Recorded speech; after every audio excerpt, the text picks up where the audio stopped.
Jelas nggak? Aman Kak Galang. Oke, aman ya. Oke, thank you teman-teman. Jadi yang udah datang, thank you banget. Nggak tahu hari ini akan jadi meeting terakhir di bulan di tahun 2023, apakah atau kita ada weekly meeting lagi minggu depan.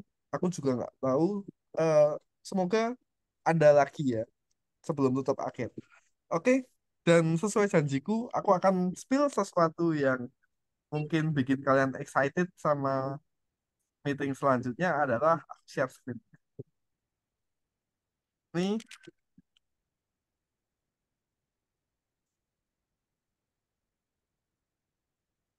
oke, silahkan dilihat dulu. Oh iya, ini aku, oh nggak bisa ya, aku udah terlanjur record. Oh bisa-bisa aku pause buat recordingnya. Nah, oke. Jadi di sini aku nyusun apa ini namanya materi training berdasarkan pendapat-pendapat dari kalian. Ada yang minta apa? Training graphic design. Bagaimana kita mengajar creative learning and teach art class. Gimana ngajar kelas seni. Ternyata materi graphic design itu unik, bukan coding dia. Dia harus memiliki kreativitas yang tinggi untuk mengerjakan desain. Dan aku juga baru tahu dari assessment itu. Makanya akan dibikin seperti ini. Sesudah itu, digital literacy. Aku juga dengar masalah-masalah bahwa oh ini loh ada student yang nggak punya pengetahuan yang bagus soal gadget. Makanya itu adalah artful teaching method for the touch unfamiliar kids. Bagi yang baru atau masih belajar basic banget dalam menggunakan gadget. Nah, ini masuknya di kelas digital literasi. Karena kita sudah minim kelas VP beginner ya. Karena itu jujur kelas yang bikin tutor-tutor kita pusing. Oke, lanjut. Nah, ini di sini ada dan ini banyak soal self improvement. Banyak soal self improvement di dalam kehidupan kita untuk bekerja. Managing work burnout and stress. Habis itu soal psikologi anak. Nah, nanti aku akan undang psikolog sama mungkin guru-guru atau dosen yang sudah berpengalaman dan personal management, habit, soal habit sama personal management. Nah, oke, ya langsung aja teman-teman nggak usah lama-lama karena waktu kita nggak banyak. Aku langsung kenalin aja ke apa ini namanya tutor, sorry, speaker-speaker kita yang ada di sini. Kenalin dulu, aku akan kenalin sama Kak eh, Putri ya. Kok Kak Putri? Kak Ayu. Kak Ayu, habis itu Kak, Kak Wetter, sama satu lagi Mas Yao. Oke, nah ini ada speaker-speaker yang kita yang luar biasa.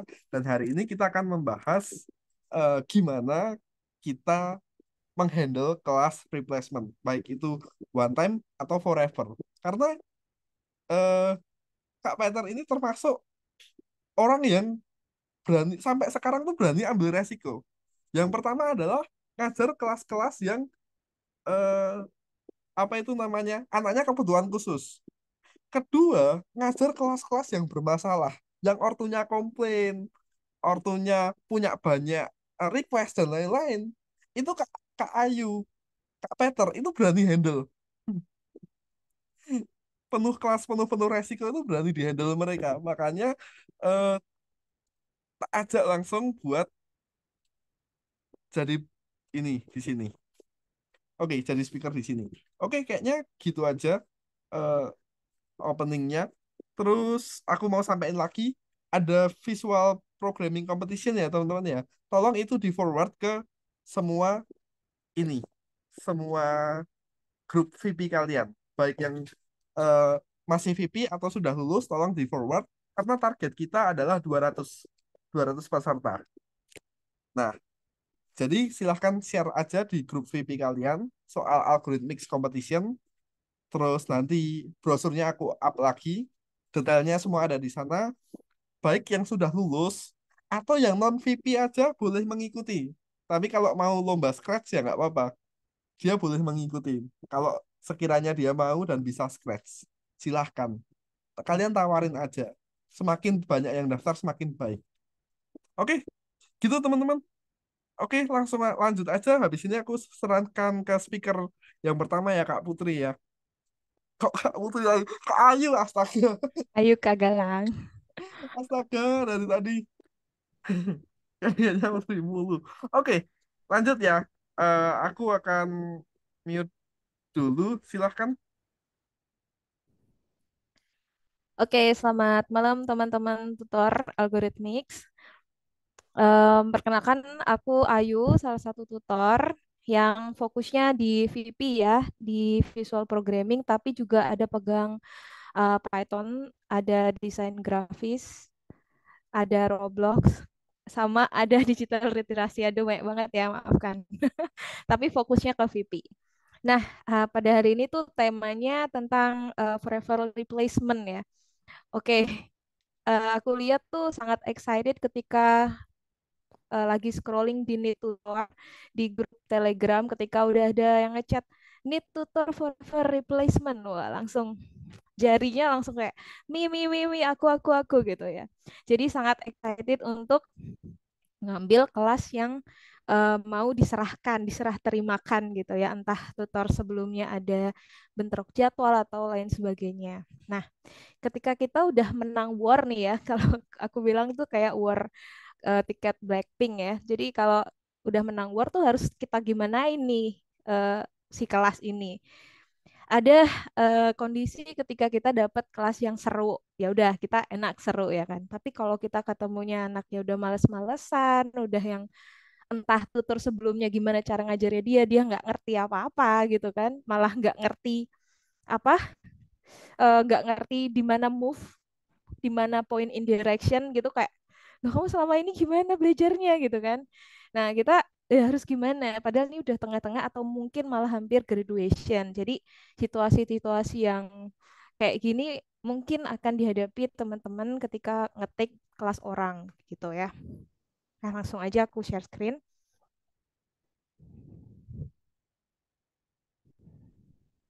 Ntar ya. Oke.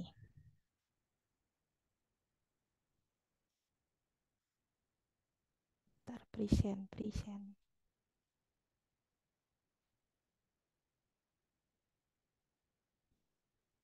Oke, sudah terlihat ya. Semoga udah terlihat. Karena di sini diem-diem baik, nggak ada feedback ya. Ya sudah, aku lanjut aja. Terlihat kakak. Eh, oke, siap, thank you. Soalnya kalau di kelasku, kelas grup, walaupun dia baru, aku harus ngerulesku di kelas itu selalu on kamera, selalu apa namanya, pay attention sama presentation dan kasih feedback. Oke, langsung aja aku mulai.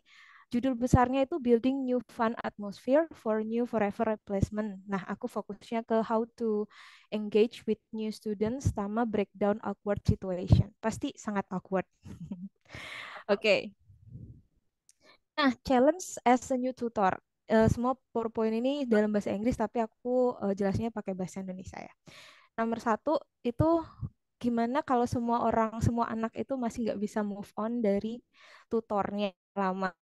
Pasti nyariin, misalnya ini yang baru banget nih kemarin aku ngetek kelasnya Kak Hafiznya mana gitu, masih kangen sama Kak Hafiz katanya. Terus Kak Hafiz nggak ngajar kita lagi, ya udah kita jelasin, kita kayak ngejelasin ulang kenapa tutor yang lalu nggak bisa nge-handle kelas ini gitu dengan bahasa anak-anak ya, maksudnya kayak iya nih Kak Hafiznya lagi sibuk gitu. Ini kalau ini dari POV tutor VP yang basically semuanya anak-anak dan nggak ada orang dewasanya. Mungkin nanti kalau ada Python, tutor yang nge-handle Python group lebih pro menjelaskannya ya. Oke, terus yang nomor dua, students feel uncomfortable. Jadi ada anak-anak yang nggak nyaman dengan tutor baru, dia takut dijudge kan ada tuh. Jadi kita harus pelan-pelan nanti approach-nya gimana. Terus yang ketiga, they had to open up again ya. Gimana dia bisa membuka diri lagi, mau tanya lagi sama orang baru, orang dewasa yang baru di depan dia ini siapalah ya. Nah, gimana cara kita ambil hati mereka? Terus yang terakhir, challenge-nya as a tutor you also feel awkward. Kita juga awkward nih, gimana nih? Ini baru nih, anak-anaknya juga dia bingung, kita juga bingung gitu ya. Aduh, gimana start conversation-nya? Nah, tipsnya, ini aku mau sharing-sharing aja tips waktu aku ngetik beberapa kelas yang awalnya itu aku juga awkward, tapi dari day by day bisa jadi seru banget sampai sekarang. Yang pertama itu mereka transisi ya dari tutor satu ke tutor 2. Pertama banget show your excitement. Jadi kayak kita tuh pengen banget ngajar mereka tuh seru banget kita tuh. Kita tuh seneng ketemu mereka gitu. Jangan sampai em, apa ya bahasa tubuh kita, ekspresi kita itu kayak ogah-ogahan atau kayak capek atau itu. Pokoknya kita harus kayak 200% ketemu mereka. Harus lebih apa ya, lively gitu ya. Apa ya kalau bahasa saya. Pokoknya ceria banget gitu. Terus yang nomor 2, kita harus reintroduce introduction session lagi kayak nama kakak Kak Ayu, kakak tuh hobinya main game, gamenya ini gitu.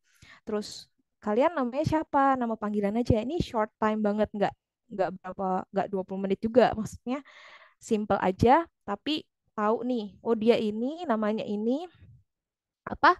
Terus sukanya ini. Terus kita panggil namanya. Nah, dengan kita panggil namanya itu kita ada apa ya, chemistry-nya tuh kebangun gitu. Jadi dia merasa oh ya Kak Ayu tahu ya namaku gitu. Jadi mengingat nama itu termasuk cara untuk mendekatkan diri ke anak-anak. Terus yang nomor 3, tell about your class rules. Jadi maybe different from other class or kelasnya dia ya. Kita harus tegas. Kalau sama Kayu nih tutornya udah ganti sama Kayu ya. Jadi Kayu punya class rule nih, harus on cam semua nih. Ayo. Kalau nggak on cam nggak mulai kita kayak gitu. Jadi harus on cam. Kenapa? Biar teman-teman bisa lihat. Kecuali yang ada trouble jaringan atau trouble apa kamera misal gitu baru boleh. Tapi izin dulu. Terus kalau lagi ngejelasin itu off cam kayak basic-basic kayak gitu kita ulangin lagi. Maybe mungkin di kelas sebelumnya tutornya agak apa ya baik hati, ya udah nggak apa-apa lah off cam nggak apa-apa, kan nggak apa-apa lah kayak gitu. Mungkin ya kita kan juga nggak tahu. Nah kita balikin lagi ke rule kita ya sekarang jadi anakku gitu ya, jadi anak kita itu kan gimana caranya kita ngedidik dia.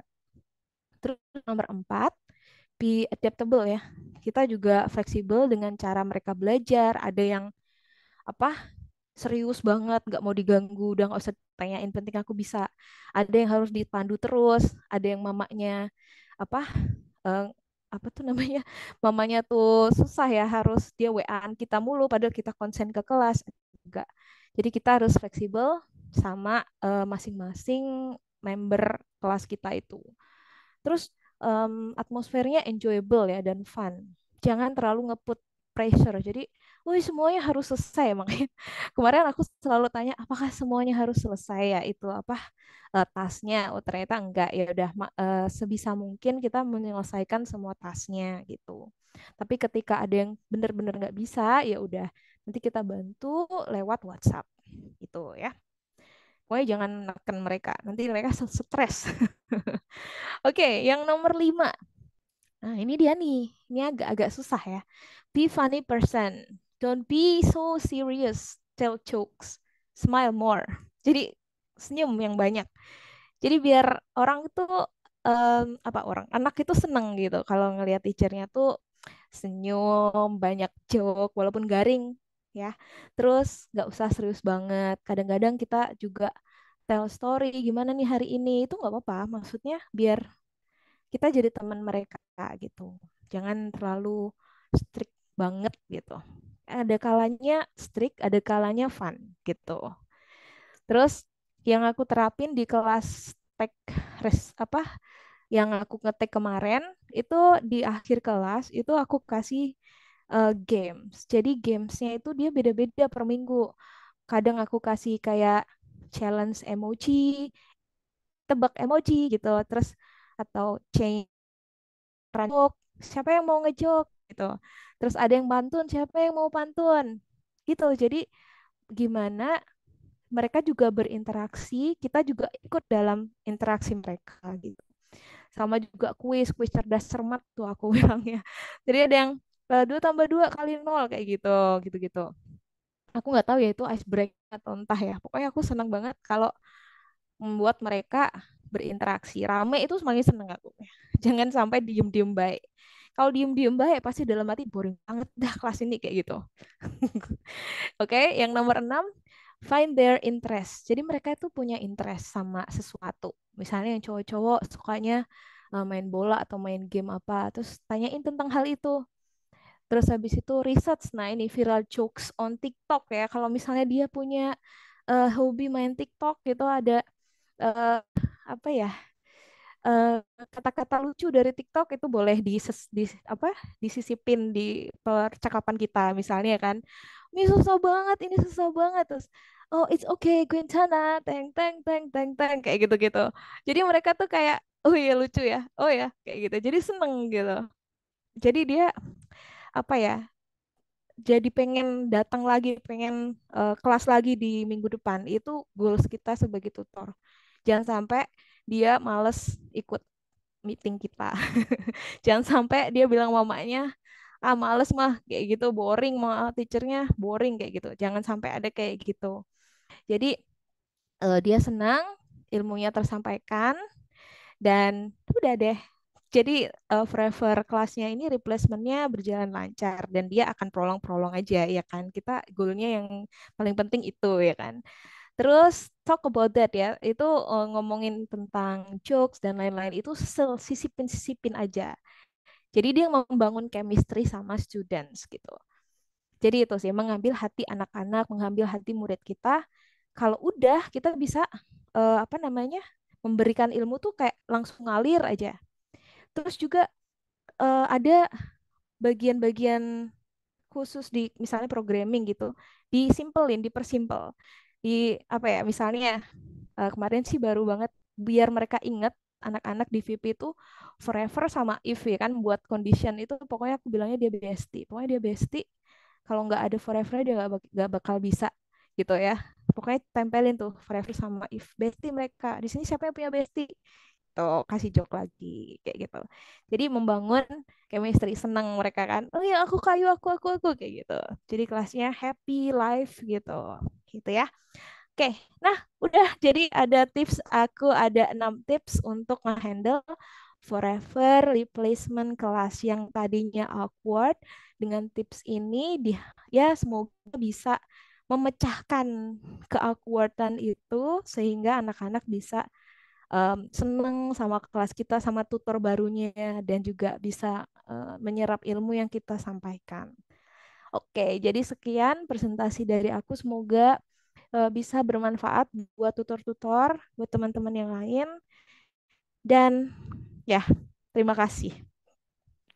Oke. Oke, thank you Kak Ayu. Materinya relatable ya. Tentang apa yang terjadi di eh, permasalahan-permasalahan. Habis itu apa yang tutor bisa lakukan. Gas, oke. Guys, Silakan. Terus sekarang yuk lanjut lagi ke Kak Peter nih. Ini ya luar biasa nih. Oke, halo, selamat malam semuanya. Oke, sebelumnya saya mau mengucapkan terima kasih dulu ya buat Kak Galang dan teman-teman sekalian yang udah mempercayakan saya buat jadi speaker nih. Senang ya hari ini bisa ketemu teman-teman semuanya. Tapi sebelumnya minta maaf, saya mau tanya dulu, kira-kira suaranya jelas gak? Jelas ya? Aman Kak, Aman ya? aman. Iya. yes. Karena aku sendiri jujur aja nih baru pulang kuliah, jadi masih di luar, takut sinyalnya patah. Oke, aku minta izin buat share screen ya teman-teman ya. Oke. Aku bakal share screen, lalu aku bakal coba di present, present full screen. Oke, jadi ini yang bakal aku bawakan teman-teman. Judulnya sama ya, Building New Fun Atmosphere for New Forever Placement ya.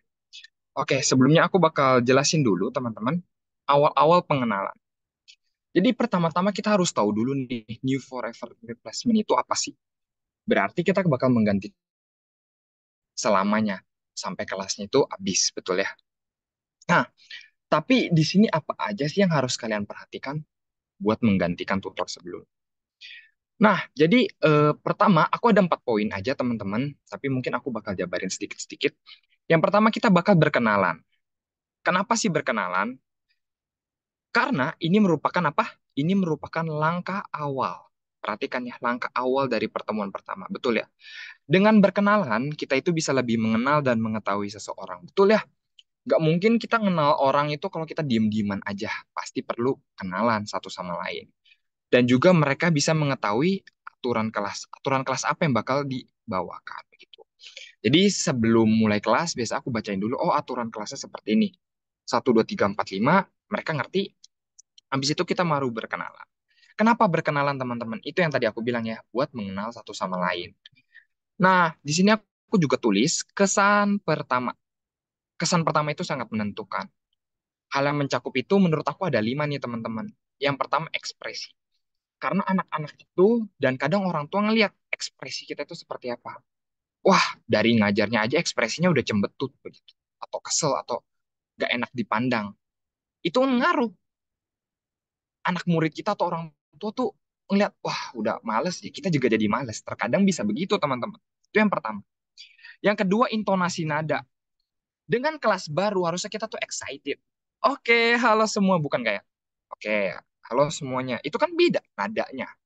Jadi intonasi nada, ekspresi muka itu berpengaruh. Jadi mereka tuh bisa dapetin feel-nya kita kalau intonasi, ekspresi nada, gerakan tubuh juga. Contoh aku gerakin begini. Lebih enak mana teman-teman? Kayak gitu. Halo semuanya, selamat malam. Sama aku pakai tangan. Oke, halo semuanya, selamat malam begitu. Berarti kan tangan itu gerakan tubuh itu berpengaruh juga. Bukan cuma kita diem begitu. Kalau begini flat itu datar begitu. Terus misalkan kalau menjelaskan tangan juga ikut. Jadi mereka lihat, oh ini benar-benar menjelaskan.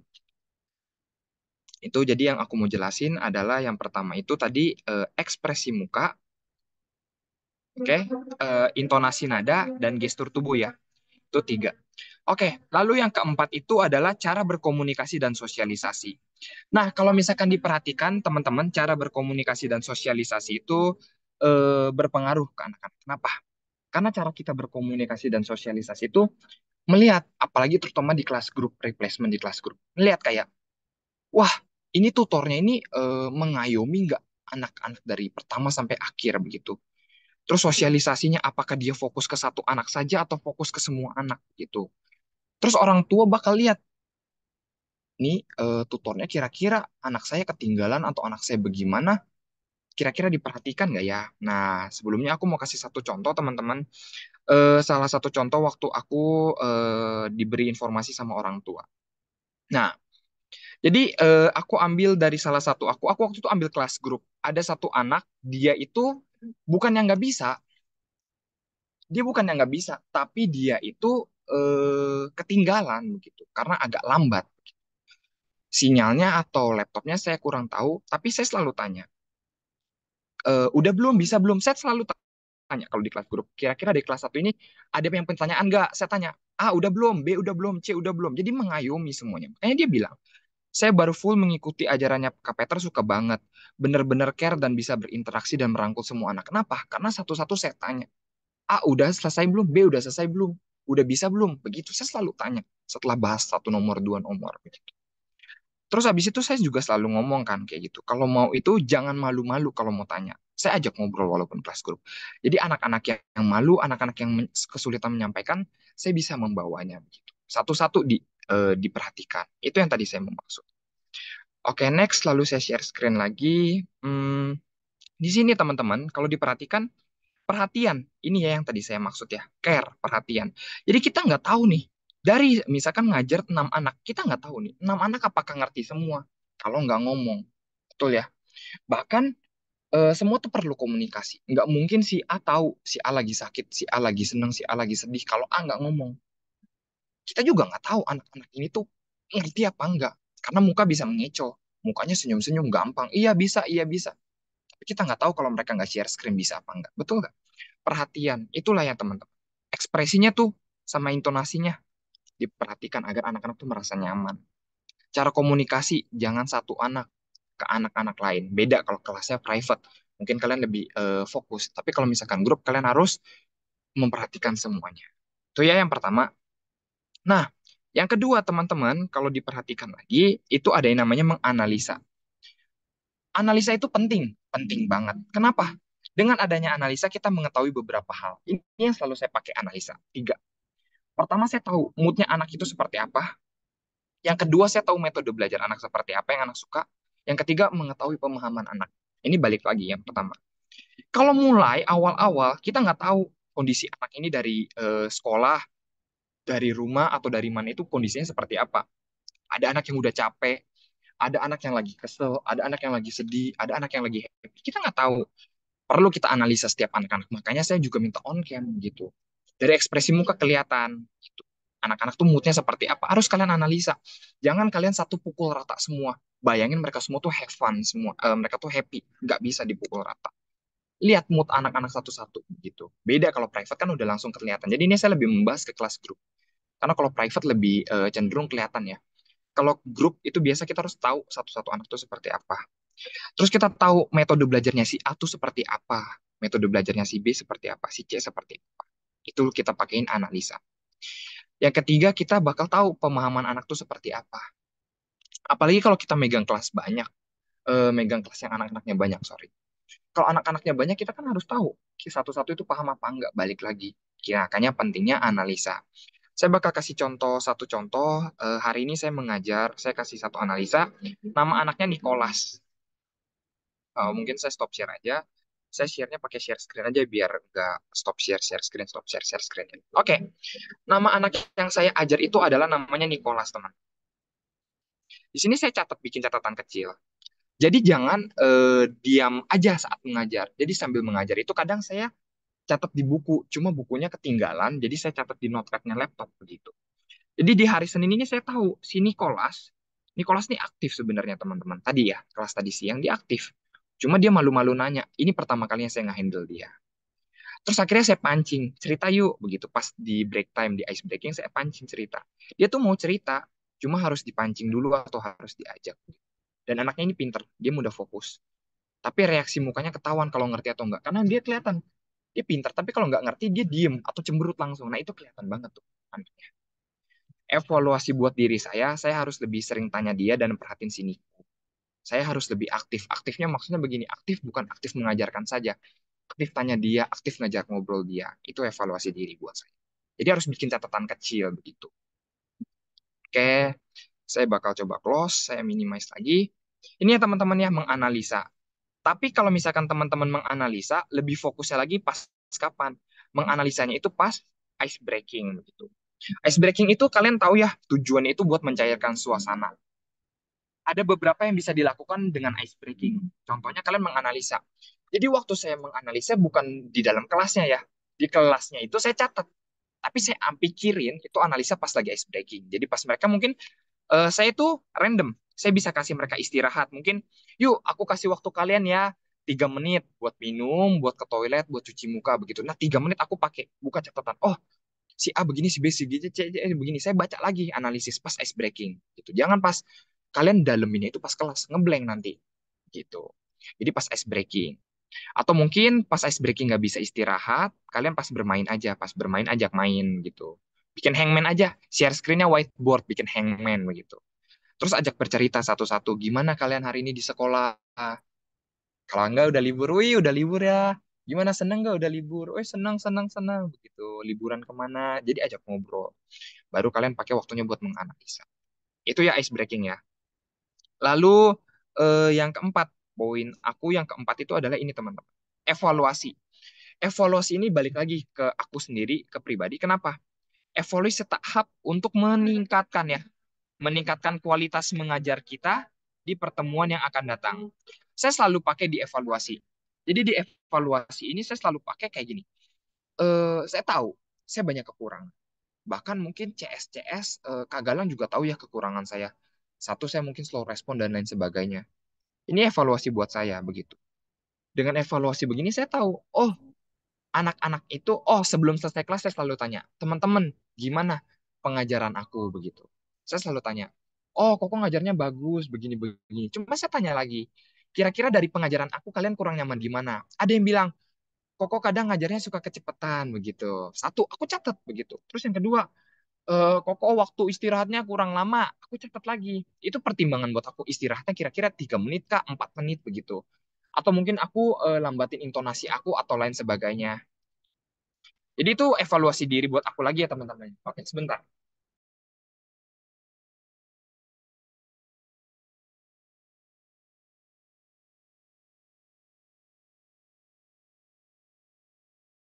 Oke, jadi itu yang aku maksud tadi ya, itu evaluasi buat diri aku lagi begitu.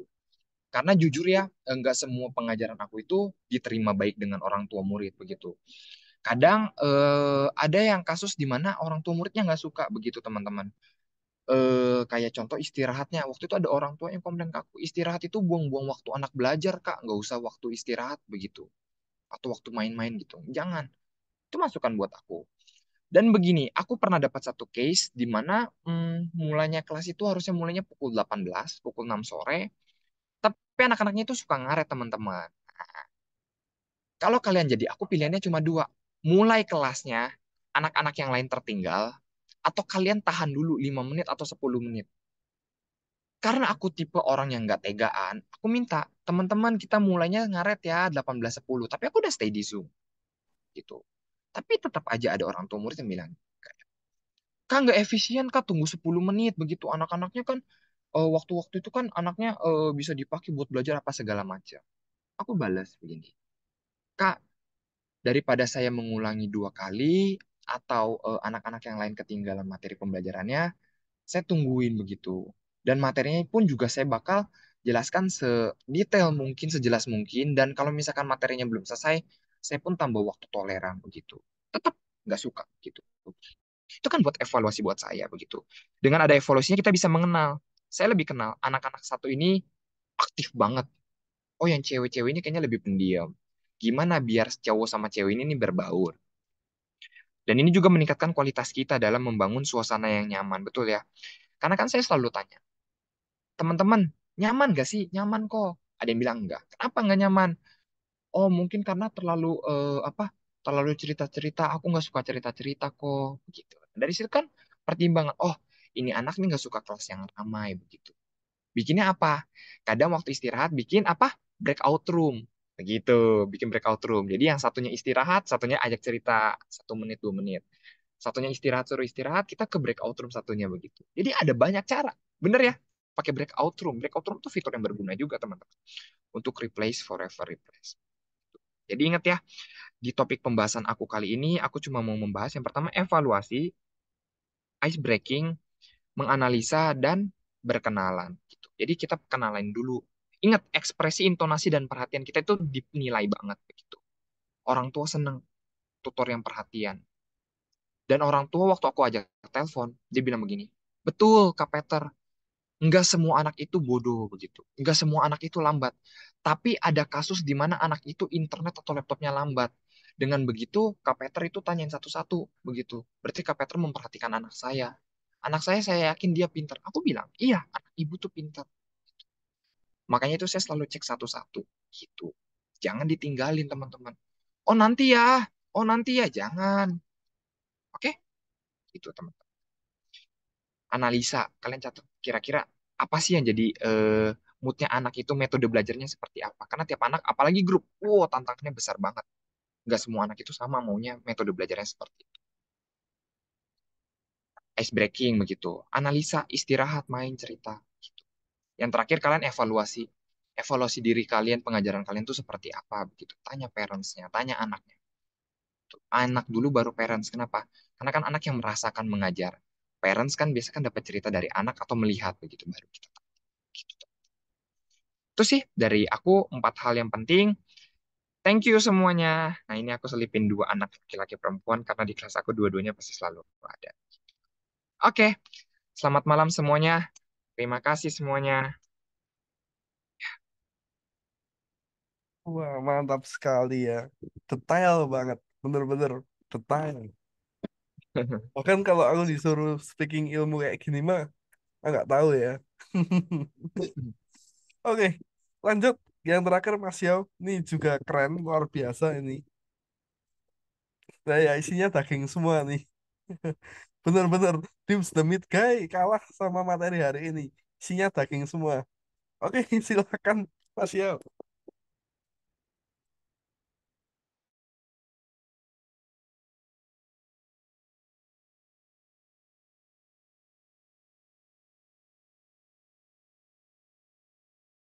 Oke, terima kasih Mas Galang. Izin share screen. Oke, mungkin share screen udah kelihatan belum ya untuk semuanya? Oke, Sudah oke, Kakak. sudah. Sudah Kak. Oke, ya. Selamat datang. Ini materi saya sebenarnya untuk hari ini. Ya, how to conduct the new class replacement. Ya, pasti dari kalian itu ya seperti yang udah dijelasin materi sama wah, Kak Ayu dan Kak Peter. Pada umumnya ya hampir mirip semua ya dengan materi saya. Ya, aku sih langsung to the point aja apa yang sering terjadi saat aku alamin. Mungkin ada beberapa problem kelas yang sampai beberapa kelas tuh dioper ke aku sendiri gitu, dikontak dan dikontak oleh CS lah pada umumnya. Ya paling sering adalah kasus anaknya introvert. Itu pasti paling sering terjadi dalam kelas. Nah, aku akan jelasin beberapa hal sih tips dari aku sendiri how to conduct. Nah, ya seperti yang udah diceritain tadi itu ada beberapa materi pasti ada yang terkait dengan tiga hal ini pada kelas mungkin pada grup atau privat. Situasi anak, kondisi dari kelas tersebut, ya yang terakhir poinnya pada anak tersebut. Kenapa sih anak tersebut tuh jadi poin yang sangat penting? Ya kalian sendiri pasti tahu kan, pasti ada anak yang ngeyel, ada yang asik sendiri. Itu bakal menjadi problematika dalam kelas lah. Sampai kalian sendiri pasti kena impact sendiri kan.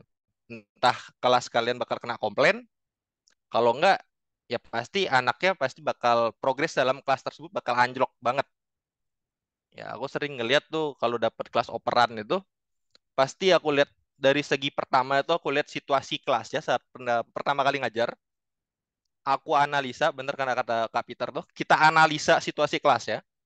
Yang mana anaknya bisa, yang mana enggak, kita analisa dulu dengan baik. Setelah itu kondisi. Kondisi dan situasi ya mirip-mirip aja sih sebenarnya. Ya, kondisi mereka itu ada yang cepat, pasti ada yang enggak. Aku sih pentingin itu kita fokusin ke yang enggak cepat dulu. Oke, habis itu anak. Ada beberapa taks sih, ada tips-tipsnya. Cuman aku cuma punya dua tips saja sebentar ya. Kita analisa dari record kelas tutor sebelumnya. Apa sih problem record kelas? Apa sih problem yang terjadi dengan tutor sebelumnya? Sehingga kita yang dapat kelas ini, ya ini pribadi dari aku. Aku kan jarang ngambil kelas yang mana nyari forever replacement tuh aku jarang banget nyari. Ya aku pasti ngambil kelas yang dapat operan secara langsung atau direct ke aku sendiri lah yang diberikan. Ya pasti aku cari dulu, aku tanya apa sih problemnya. Aku chat tutor sebelumnya. Anak ini tuh gimana? Kalau grup aku tanya satu-satu gimana? Ya pasti kan segi tutor sendiri kan nggak mungkin menjelekkan anak sendiri gitu kan. Ya tapi kita sebagai tutor sendiri juga harus menganalisa cara atau teknik tutor lain. Seperti yang dibilang Peter juga, kita karena tutor masing-masing itu punya skill tersendiri dalam pengajaran. Entah yang satunya fokus banget dalam materi, entah yang satunya enjoy, entah kalau anaknya mau tahu mau enggak ya bodo amat. Ya bukannya semua tutor pasti punya cara atau seni sendiri-sendiri lah. Oke, ya seperti itu. Lalu itu kalian implementasikan. Menurut kalian tuh bagusnya kayak gimana sih ngajar? Kalau aku sendiri ya ingat aja sebagai contoh yang kuliah atau sekolah pasti kalian pernah boring banget sama satu guru. Bener apa enggak? Pasti boring banget. Ah guru ini nih belajar kalian pasti ujung-ujungnya ada yang main HP, main Mobile Legend.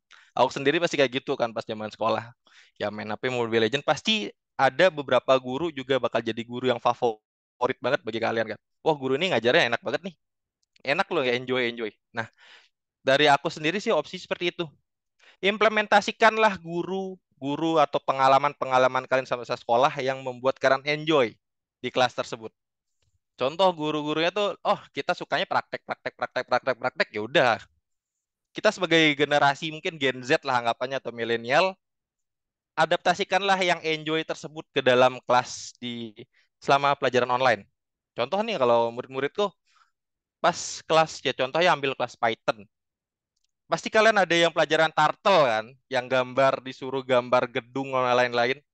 Aku tuh kusuruh anak-anakku gambar bebas selama 30 menit. Ya itu anggap ya aku anggap tuh kelas ada kelas bonus. Ya saling mengenal pas itu tuh aku dapat operan kelas di mana udah mulai masuk Turtle. Pas kelas itu aku anggap 30 menit mereka semua kelar. Aku evaluasi lagi kelasnya. Di sana aku analisa muridnya. Kita cek, aku adain kuis. Aku tes dari materi license 1 sampai berikutnya apa sampai license 8. Entah aku lupa intinya sampai fungsi dev. Pasti ada aja murid yang nggak bisa sama sekali. Nah, di sana tuh aku analisa, ternyata setelah aku tanya, aku dalami kan penjelasannya. Dia pernah nanya sama tutor sebelumnya, aku nggak bakal ngasih tahu tutornya siapa. Itu ternyata dia tiap bertanya, itu penanggapan tutor tuh kurang banget. Nah, di opsi tersebut aku akalin, aku tanya CSA atau siapa, mungkin CS atau ISM, aku tanya, ini anak masih ada jadwal kecap nggak? Opsiku di sana untuk membangkitkan motivasi anak tersebut belajar dan kembali bisa mengikuti dan semangat lagi lah. Aku tanya dia, oh masih ada kecap, ya kita kebutlah materi tersebut. Dan jangan lupa, satu anak kecap mungkin masih bisa nggak Mas Galang kita tambahkan murid-murid lain yang nggak bisa. Bisa, Kalau bisa, Mas. masih bisa. Aku sering tak gituin. Wah, Aku itu kecapin bagus, satu Mas. anak, aku gabung beberapa anak yang nggak bisa materi tersebut. Bagus. Jadi dengan seperti itu, anak-anak lain juga enjoy, bisa ikut juga. Oh ini kita bisa nih. Akhirnya pelajaran yang tertinggal. Ya pernah aku dapat anak yang nggak paham sama sekali, aku ajarin kayak gitu. Di kelas berikutnya dia akan excited banget, jadi lebih aktif. Oleh karena itu sangat penting banget kita memahami teknik pembelajaran dan memahami murid tersebut. Oke, dan opsi kedua, ini paling sering aku temuin. Setelah kita dapat operan kelas, pasti ada murid satu, dua, tiga yang ke distract terus-menerus. Entah belajar yang nggak jelas. Ya mungkin itulah alasan kenapa tutor lain mengoper pelajar murid atau kelas tersebut. Anaknya tiba-tiba, aku dengar tuh ada yang main Mobile Legend malah. Dari awal sampai akhir. Sering banget aku dengar kayak gitu. Aku konsultasikan ke murid tersebut, dua, tiga kali ku panggil, nggak jawab, nggak, apa tuh nggak ada suara, nggak ada tanggapan.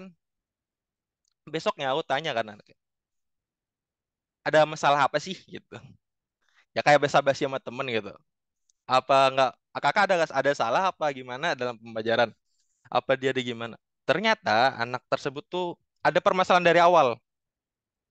Ya seperti yang murid-murid lain dia kan udah nggak ngerti, bosen lah jadinya ujung-ujungnya main game, main HP seperti itu. Ya aku kontak anaknya, gimana mau tak ajuin kecap atau mau ngikut-ngikut aja seperti biasa. Kadang-kadang aku itu kalau kayak gitu tuh aku ajarin tanpa kelas kecap pun aku ajarin secara pribadi. Kita pakailah hati nurani kita ngajar mereka dengan baik sampai mereka tuh ada niat. Dua kali, tiga kali dia nggak sesuai, kecap dia tetap juga nggak bisa. Baru aku bantu, aku ngajuin kadang-kadang aku chat CS. Coba dong ditanya orang tuanya, anaknya ini emang gimana gitu. Kalau ada problem, udah aku nggak bisa ngehandle sama sekali. Aku tanya ke CS pasti. Biar kalau ketut sendiri kan pasti segan kan bilang, Bu, anaknya kayak gini nih, nggak mau belajar. Aku jujur nggak bisa kayak gitu. Aku pasti minta tolong ke CS, coba diinfokan anaknya ini kayak gini nih. Kalau nggak, tapi kalau itu selama aku udah nggak bisa handle. Karena satu tiga murid kalau udah ngerusuh di kelas, yang lain pasti bakal ke distract juga. Jujur aku kayak gitu. Ya, seperti yang kita tahu itu penting sekali kita memperhatikan skill setiap anak. Kenapa penting banget? Kalau kita nggak tahu skillnya mereka, ya udah kayak yang tadi itu main Mobile Legend, main HP nggak jelas. Itu bakal mereka kadang-kadang mereka sengaja banget on mic mempermainkan kita kayak kita kadang-kadang aku kebawa emosi tapi aku tahan aja. Suaranya tuh ngeganggu kelas banget sampai yang lain ya lebih baik kita yang memahami anak tersebut. Mereka tuh pengen kelasnya kayak gimana sih sebenarnya. Aku sendiri ya langsung kuadain. Kalau aku sih tips-tipsnya kayak gitu tuh aku adain kuis. Kalau emang dia nggak bisa banget, aku aku mau nggak mau aku adain kecap pribadi lah ada tanpa aku masukin ke CS, kita kecapin sendiri biar mereka paham. Kenapa sih mereka tuh harus belajar ini dengan penting? Ya aku kasih gambar-gambaran lah. Ya kalian di dunia industri pasti tahu kan, Python itu kayak fungsi untuk apa? Kenapa kita harus mengenal logika sejak dini? Aku sih seperti itu aja pembelajarannya. Nggak ada lebih tips-tipsnya. Ya tips-tips itu semua udah pasti kalian punya teknik masing-masing lah untuk menghadapi anak-anak di sini. Kalian udah pasti jago-jago juga kan sebagai tutor menghandle anak-anak tersebut. Ya tapi pesan dari aku sih cuman itu, gunakanlah pengalaman kalian sebagai guru dalam materi mengajar ini. Ya seperti kalian di sekolah aja lah, biar tidak bosan di sekolah tuh kayak gimana, itulah jadikan motivasinya. Ya cuman itu aja sih sebenarnya, materiku tuh hampir semuanya dibahas juga sama narasumber lain, ya seperti Peter dan Kayu, itu semuanya ada di sana juga. Oke, cuman segitu aja sih. Kalau ada pertanyaan mungkin bisa ditanyakan. Ya, aku balikin ke Mas Galang. Ya, kalau ada pertanyaan ntar aku jawab aja. Oke. Oke, thank you banget ya Mas Yao. Ya, Bener-bener ini detail, realistik, dan sesuai lapangan. Kalau aku lihat story-nya, apa itu namanya, presentasinya Mas Yao. Ya bener teman-teman, dan aku setuju banget eh, yang disampaikan Mas Yao itu soal catch up class. Iya bener ya. Hari ini, minggu ini kita coba kelas catch up secara free buat awal-awal modul ya. Besok akan ada di modul tertentu mungkin, atau kita analisa mana modul yang banyak orang itu nggak mudeng dan lain-lain. Emang yang menyebalkan itu adalah kelas dari tutor yang sebelumnya nggak niat ngajar. Dan itu kelasnya habis itu kita handle atau kita dapat dari lelang lah. Itu menyebalkan. Kenapa menyebalkan? Karena anak-anaknya itu pasti pada nggak mudeng. Suatu hal dan lain-lain itu pasti pada nggak mudeng. Dan kita harus meneruskan itu, tapi bukan di awal, di tengah-tengah. Caranya kayak gimana? Nah, kalau kayak gitu caranya, teman-teman, kalian ulang aja materinya. Bilang bahwa kelasnya itu kelas grup ya, undur aja. Undur seminggu, yang 1 minggu itu buat free catch up. Kalian kasih free catch up, kelasnya itu undur aja. Bilang CS gitu. Kata Mas Galang boleh gitu. Kamu bilang kata Galang boleh, itu nggak apa-apa. Undur aja. Buat apa? Buat bahas materi-materi sebelumnya. Soalnya percuma, bakal jadi redundant. Ketika apa? Ketika kita eh, buang-buang energi buat ngomong materi panjang lebar, jelasin ini itu ke depannya. Tapi materi fundamental aja mereka belum paham. Ya kan? iya betul Mas. Aku Nah, sering kayak gitu sih. Nemu udah jalan 16 pertemuan, ternyata mereka nggak bisa ngelakuin input dan print. Itu paling nah, sering aku temuin. nah itu bener. Mau diapain kayak gitu, kelas kayak gitu? Oh, diterusin. Udah bubar tuh pasti. Mending tawarin aja buat balik. Private lebih enak lagi. Mau balik dari awal, kalau anaknya setuju, balikin aja. Habis itu misalnya grup, misalnya nggak bisa balik, oh ini anak pemahamannya kurang, banyak tugas yang tidak dikerjakan dan progresnya buruk. Tutor-tutor udah bisa menilai itu kan. Nah, itu kalian ajukan catch up aja. Kelasnya diundur dulu seminggu. Seminggu diundur dulu, ajukan catch up bareng-bareng di jam yang sama. Anak-anak datang semua, ulangi materinya, baru besok minggu depan mulai kelasnya. Gak apa-apa, tak izinin. Boleh banget hal kayak gitu tuh. Karena ini ya, eh, apa itu namanya, aku juga analisa di lapangan, emang yang terjadi kayak gitu. Oke, kayaknya udah ada yang mau tanya-tanya. Wah, ini yang datang 30 padahal materinya bagus banget nih. Iya. Kasian nih yang nggak datang. Ya, semoga nanti pada ngerjain recording lah. Dari record.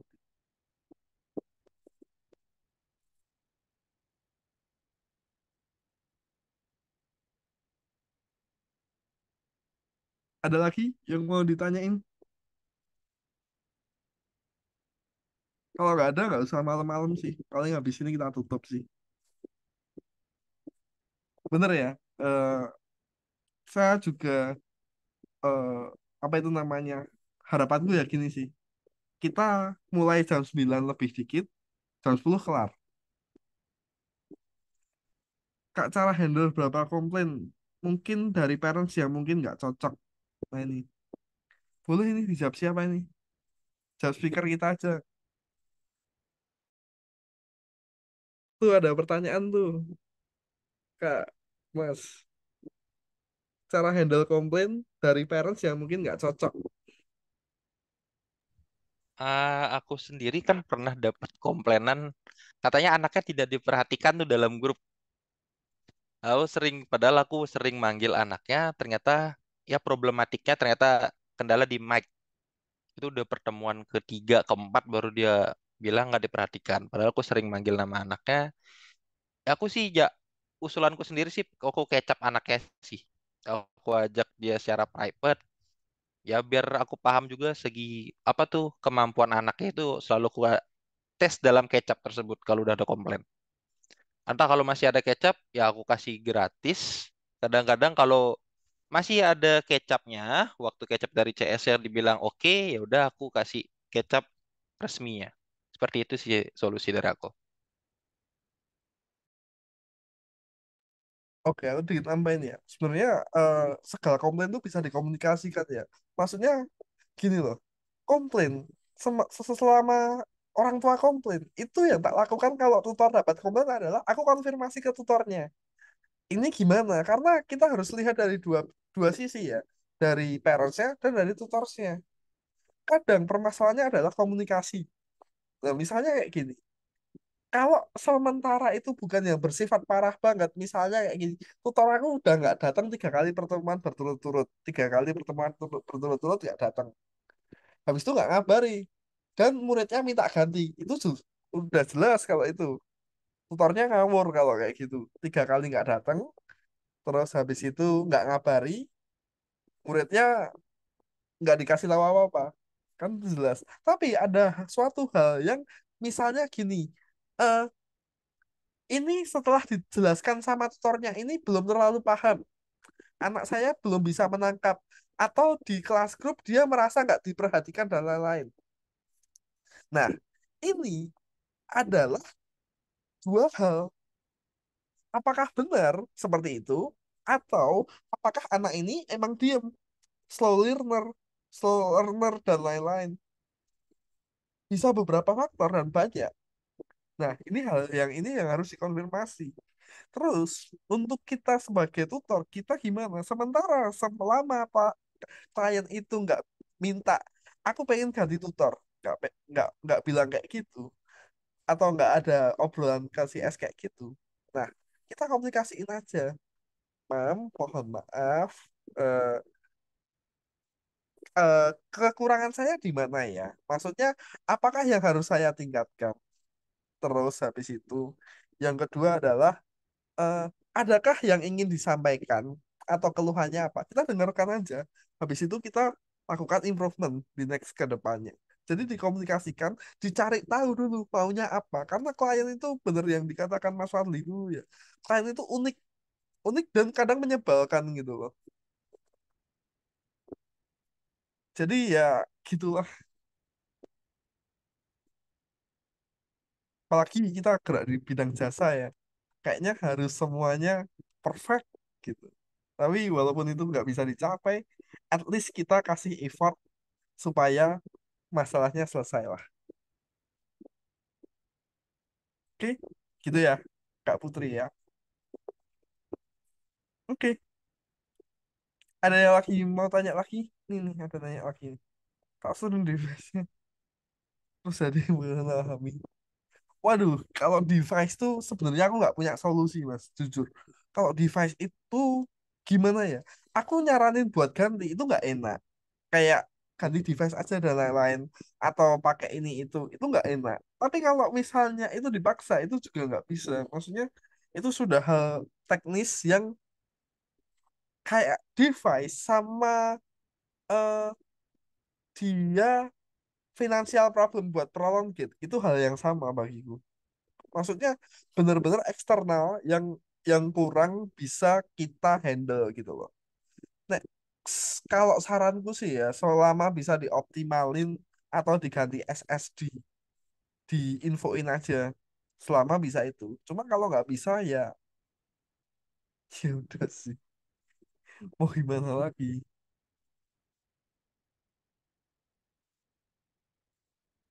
Nah, itu dia.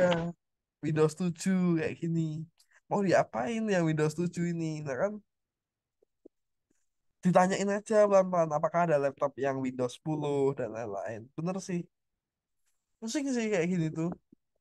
Masalah device tuh.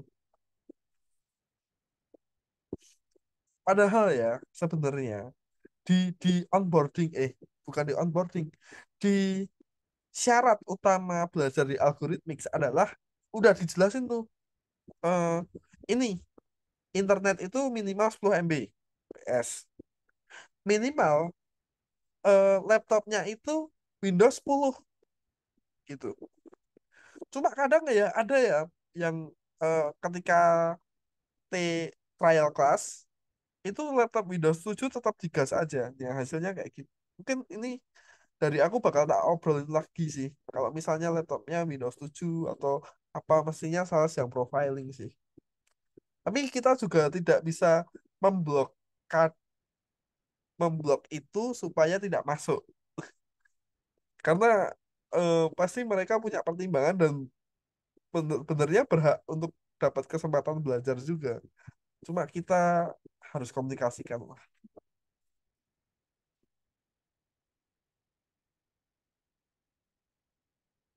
Oke, kayaknya gitu dulu, teman-teman. Ada yang mau nanya lagi?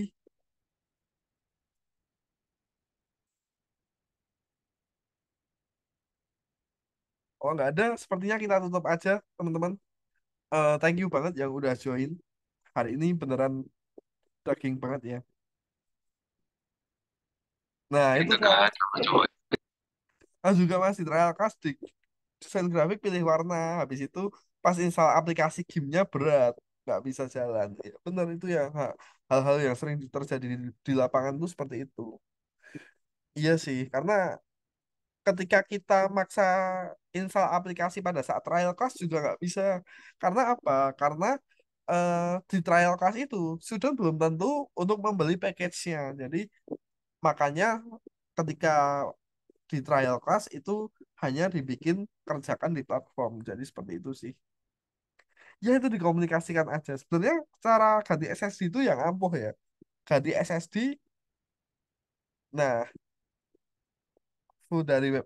Nah kalau case-nya Mas Yao ini nanti ini perlu ditinjau sih. Maksudnya kalau desain grafik dan lain-lain itu aku udah sering terapin. Oh ini tuh pakai aplikasi eksternal, Roblox itu pakai aplikasi eksternal kayak gitu. Mestinya TCM yang apa itu namanya kasih pemahaman sih. Oke nggak apa-apa, kita komunikasikan aja. Nanti tak kasih form di assessment yang ini, tak kasih form ini ya kendala yang disampaikan atau suatu curhat, form buat curhat ini atau kalian share di ini loh di chatnya yang di share Alina tuh loh yang soal meeting besok Kamis itu loh monthly meeting nah itu kalian sampaikan di situ aja juga nggak apa-apa ntar aku juga bisa baca kok oke kayaknya gitu aja teman-teman thank you banget yang udah join hari ini materinya daging banget thank you buat speaker dan kita see you lagi entah next week atau mungkin tahun depan guys thank you and bye bye Thank you.